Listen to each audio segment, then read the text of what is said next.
இந்த விதை மண்ணுக்குள்ள போனாதான் நான் நிம்மதியா சாவேன்.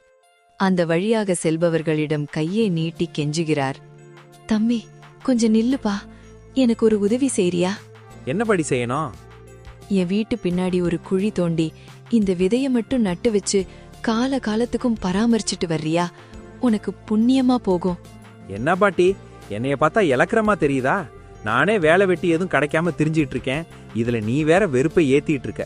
குழி தோண்டி கூட விதை உண்டணும்னு சொன்னா பரவாயில்ல, விதையை நட்டு வச்சு காலகாலத்துக்கும் பராமரிச்சுட்டு வரியான்னு கேக்குற. நீ கூப்பிடுன்னு வந்து என்னன்னு கேட்டேன் பாரு, என்னைய சொல்லணும். இது வெறும் விதை இல்லப்பா, என் உசுரு. பாட்டிக்கு வயசாயிடுச்சு, அதான் பிதற்றுது. வா போலாம்.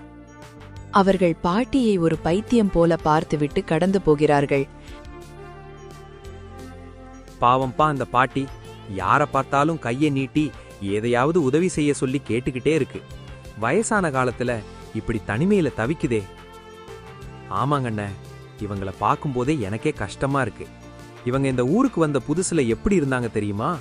வெறும் உடுத்துன துணியோட தான் புருஷன் பொண்டாட்டி 2 பேரும் இந்த ஊருக்குள்ள கால் வச்சாங்க. அப்படியா? இப்போ இவ்வளவு பெரிய வீடு வாசல் எல்லாம் இருக்கே. எல்லாம் அவங்க உழைப்புண்ண. தாத்தாவும் பாட்டியும் மாடு மாதிரி உழைச்சாங்க. ஒரு சின்ன இடத்துல ஆரம்பிச்சு அணு அணுவா சேர்த்து வச்சுதான் இந்த நிலத்தையும் வீட்டையும் வாங்கினாங்க. ஊருக்கே முன்னுதாரணமா வாழ்ந்த மனுஷங்க அவங்க. ஆமா, எனக்கும் ஞாபகம் இருக்கு.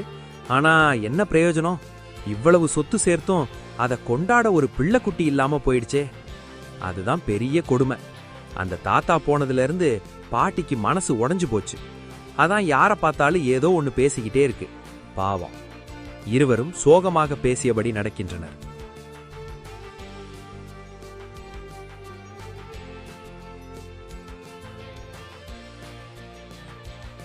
கையில் ஒரு மண்வெட்டியோடு மாணிக்கமும் அவனது மனைவியும் வயலுக்கு செல்கிறார்கள்.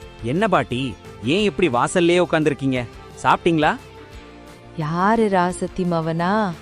பாட்டிக்கு வயசானாலும் பார்வை துல்லியமா இருக்கு. ஆமா பாட்டி, நான் ராசத்தி மவன் தான். சாப்பிட்டீங்களா? சாப்பிட்டேன் தங்கம்.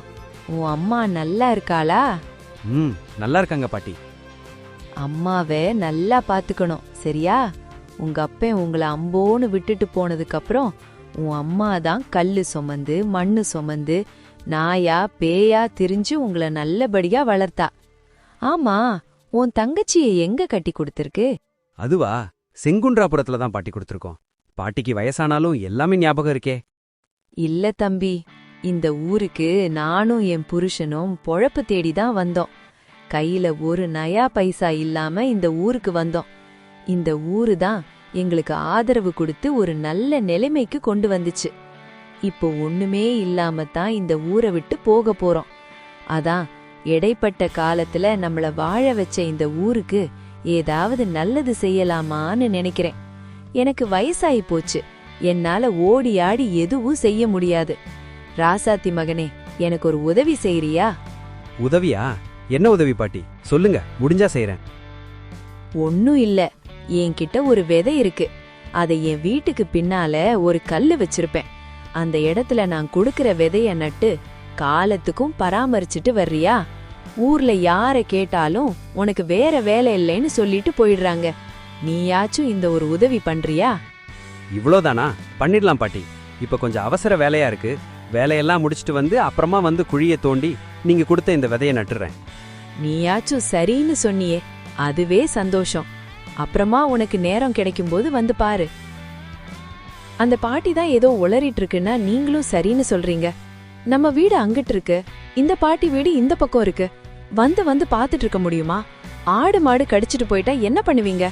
முடியாதுன்னு சொல்லிட்டு வர்றது விட்டு சரின்னு பூம்பூ மாடு கணக்கா தலையாட்டிட்டு வர்றீங்க. வயசான பாட்டி ஏதோ கேக்குது, சரின்னு சொன்னேன். அதுக்காக உடனே அதை செஞ்சிட போறேனா என்ன? சொல்லி வச்சா கிடைக்குது. எனக்கே தலைக்கு மேல 1008 வேலை கிடக்கு. இதுல நான் எங்க பொறுமையா உட்காந்து ஒரு செடியை பார்த்துட்டு இருக்கிறது? பாட்டி சந்தோஷப்படுவாங்கன்னு சும்மா சொல்லி வச்சேன். சரி, வேகமா எட்டு வச்சு வா, பொழுது போயிட்டே இருக்கு. போய் சட்டுப்புட்டுன்னு வேலையை முடிச்சுட்டு வருவோம். மாணிக்கம் அவசரமாக மண்வெட்டியுடன் நடந்து போகிறான். பாட்டி திண்ணையில் அமர்ந்து அவனை பார்க்கிறார். என்னப்பா மாணிக்கம், இன்னைக்காவது அந்த விதைய வட்டு வச்சிடுறியா? குழி தோண்டா அந்த ஒரு இடம் தான் சொன்னேன்ல. ஐயோ பாட்டி, இன்னைக்கு ஒரு அவசர வேலை, பட்டணம் வரைக்கும் போக வேண்டியிருக்கு. வந்ததும் கண்டிப்பா செஞ்சிடுறேன் பாட்டி. மாலை மாணிக்கம் களைப்பாக திரும்பி வருகிறான்.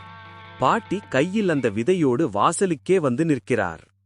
தம்பி, இதோ இந்த விதை காஞ்சு போயிடக்கூடாதுப்பா. இது மண்ணுக்குள்ள போனாதான் என் மனசு ஆறும். கொஞ்சம் வந்து உதவக்கூடாதா? இன்னைக்கு ரொம்ப நேரமாகிடுச்சு பாட்டி, இருட்டிடுச்சு. நாளைக்கு காலையில முதல் வேலையா வந்து பண்ணிடுறேன். சத்தியமா வந்துடுறேன் பாட்டி. மழை மேகம் சூழ்ந்த ஒரு மதியம் பாட்டி தட்டு தடுமாறி எழுந்து நீட்டுகிறார்.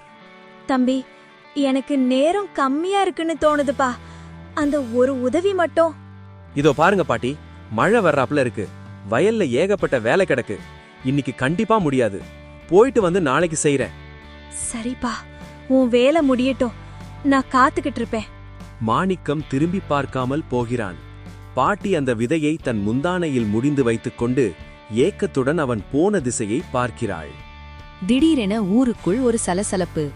பாட்டியின் வீட்டு முன்னால் 4 பேர் கூடி நிற்கிறார்கள்.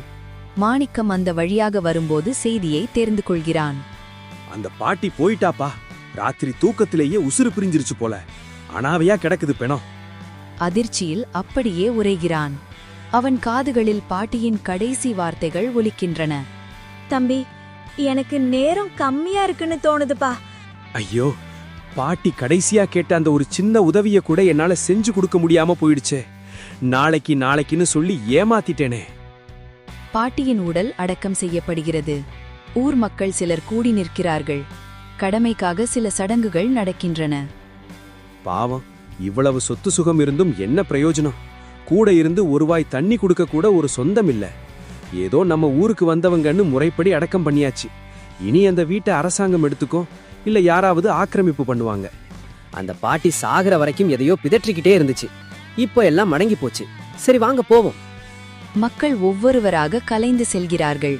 மாணிக்கம் மட்டும் தூரத்தில் நின்று சோகமாக பார்த்து கொண்டிருக்கிறான். மாணிக்கம் தனது மண்வெட்டியை தோளில் சுமந்தபடி வயலுக்கு போய்க் கொண்டிருக்கிறான். பாட்டியின் வீட்டை தாண்டும்போது அவன் நடை மெதுவாகிறது. பூட்டியிருக்கும் அந்த வீடும் பாட்டி அமர்ந்திருந்த அந்த திண்ணையும் வெறிச்சூடி கிடக்கின்றன. நேத்து வரைக்கும் இந்த திண்ணையில உட்கார்ந்து உதவி கேட்டுக்கிட்டு இருந்தாங்களே, இன்னைக்கு ஆளே இல்ல. ஊரே இவங்கள அனாதன்னு சொல்லுது. ஆனா சாகிறதுக்கு முன்னாடி என்கிட்ட ஒரு நம்பிக்கையில அந்த விதைய கொடுத்தாங்களே, அதை நான் செய்யாம விட்டா நானும் இந்த ஊர்க்காரங்க மாதிரி கல் நெஞ்சக்காரன் ஆயிடுவேன். மாணிக்கம் சட்டென திரும்புகிறான். உறுதியான பார்வையுடன் பாட்டியின் வீட்டு புழக்கடை பக்கம் பின்புறம் நடக்கிறான். தோட்டம் புதர்மண்டி போயிருக்கிறது. பாட்டி சொன்ன அந்த அடையாளமான இடத்தை மாணிக்கம் தேடி கண்டுபிடிக்கிறான். தன் மடியில் பத்திரமாக வைத்திருந்த அந்த விதையை வெளியே எடுக்கிறான். பாட்டி, நீங்க ஆசைப்பட்ட மாதிரியே இந்த இடத்துல இந்த விதைய நடுற. உங்க ஞாபகமா இது இந்த ஊருக்கே நிழல் தரட்டும். மாணிக்கம் குழி தோண்டத் தொடங்குகிறான். மண்வெட்டி மண்ணுக்குள் ஆழமாக செல்ல செல்ல திடீரென்று கணீரென்று ஒரு உலோகம் மோதும் சத்தம் கேட்கிறது. மாணிக்கம் திடுக்கிட்டு நிற்கிறான். என்னது இது? பாறை மாதிரி இல்லையே, ஏதோ இரும்பு சத்தம் கேக்குது. அவன் வேகமாக கைகளால் மண்ணை விலக்குகிறான். ஒரு பழைய இரும்பு பெட்டியின் மூலை தெரிகிறது. மாணிக்கத்தின் கண்களில் அதிர்ச்சி. மாணிக்கம் அந்த பெட்டியை திறந்து பார்க்கிறான். உள்ளே தங்கம், பணம் மற்றும் ஒரு உயில் கடிதம் இருக்கிறது. அவன் நடுங்கும் கைகளால் அந்த கடிதத்தை படிக்கிறான். இந்த தர்மத்தை ஏத்துக்கிட்ட மகாராசனுக்கு, நானும் என் கணவரும் இந்த ஊருக்கு அனாதையா வந்தோம். இப்போ அனாதையாவே போறேன். எங்க வாழ்நாள் உழைப்பு இந்த வீடும் நிலமும் இந்த நகையும் பணமும். இதை எடுக்கிற நீ இதுல பாதிய உன் குடும்பத்துக்கு வச்சுக்கோ. மீதி பாதியை இந்த ஊர் ஜனங்களுக்காக பயன்படுத்து. ஆனா ஒன்னு மட்டும் மறந்துடாத, நான் கொடுத்த அந்த விதை ஆலமர விதை. அந்த ஆலமரம் வளர்ந்து இந்த ஊருக்கே நிழல் தரணும். அதுல என் குடும்பம் வாழறதா நான் நினைப்பேன். மாணிக்கம் கடிதத்தை படித்து முடிக்கிறான். அவனை அறியாமல் அவனது கண்கள் கலங்குகிறது.